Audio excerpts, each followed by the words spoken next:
I believe that the Harley text is the single most important piece of information we've ever been given in this story of One Piece. And for all the anime onlys, y'all just got to experience this for the first time. So in this video, I'm gonna do my best to go over all the intricate details that you may have missed within the Harley and the text that was added to it. But as always, spoilers up through episode 1168. If you haven't watched or read that far, then you might want to scroll on. So what is the Harley? Well, it's a cultural relic for the people of Elbaf. Technically, it's just children's drawings, but this is where the majority of the mythos around the sun god Nika originate, and it seems to tell the story of 3 climactic moments within the world of One Piece. So starting off on the right side with the first world, it is stated that the greed of mankind led them to touch the forbidden sun. In that time, the enslaved prayed and the sun god appeared. The earth god raged, and with its serpent of hellfire, it shrouded the world in death and darkness, and they will never meet. Many theories believe that this serpent of hellfire is in fact the red line itself, separating the entire world. We also know that the ancient world was incredibly technologically advanced, so when you look at this portion of the Harley, it looks like a more modern society, with skyscrapers and plumes of smoke coming out of them.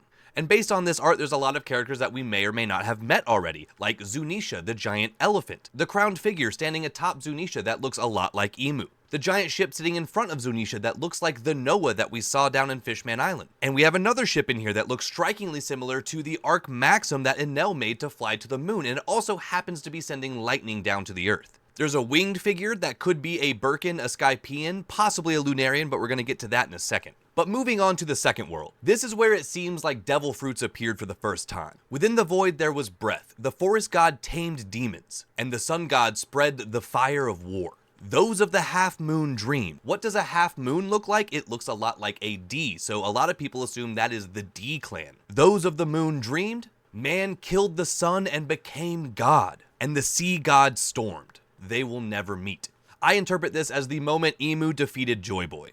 This seems like this specifically is depicting the Void Century where devil fruits were created, the sea god began to reject that power, and Emu took the throne. Now in this centerpiece, we obviously have the tree, and I think that represents the devil fruits forming upon this tree. Aside from that, we have a shadowy dragon figure here, which I can't talk too much about without giving you spoilers for the rest of the manga, so we're going to leave that alone for now. Moving on to the third world, which seems to be the timeline that we are sitting in right now in the current story of One Piece. It is stated, within the chaos there is emptiness.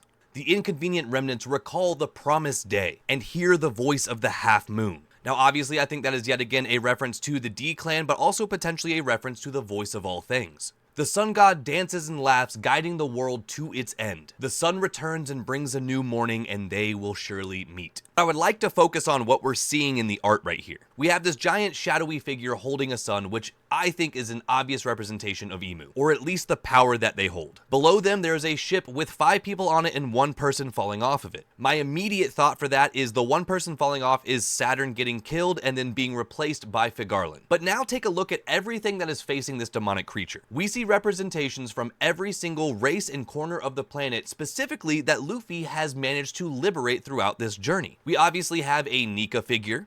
We have a giant figure, which I think represents Loki. An interesting side note, the pattern on his clothes also matches the pattern that was on this serpent. And then we also see this pattern on a planet that's between the first and second world texts. There's a giant robot that represents Emmet, or probably Frankie of this time. We have a winged figure with a fiery halo, which I think obviously represents the Lunarians for this story. There's a fox-like character that represents Yamato. We have the Kuja pirates. We have the fishmen, we have Shirahoshi, so I read this as it being absolutely necessary to bring the entire world together to go against the threat that is Emu. Luffy will not be able to do this on his own, and I believe this is why Joy Boy failed in the first place. Even though he was a prolific character in the past, he was unable to unite to liberate the entirety of the world to bring them together to fight against this one foe. Just like Mihawk stated all those chapters ago, Luffy's ability to bring people together is his true superpower. I genuinely believe that this text right here tells us the entire story of One Piece, but just through the eyes of a children's book. There of course is a lot more to get into with this Harley text, but on the surface, these are the big things that I would like you to focus on while continuing to watch this series.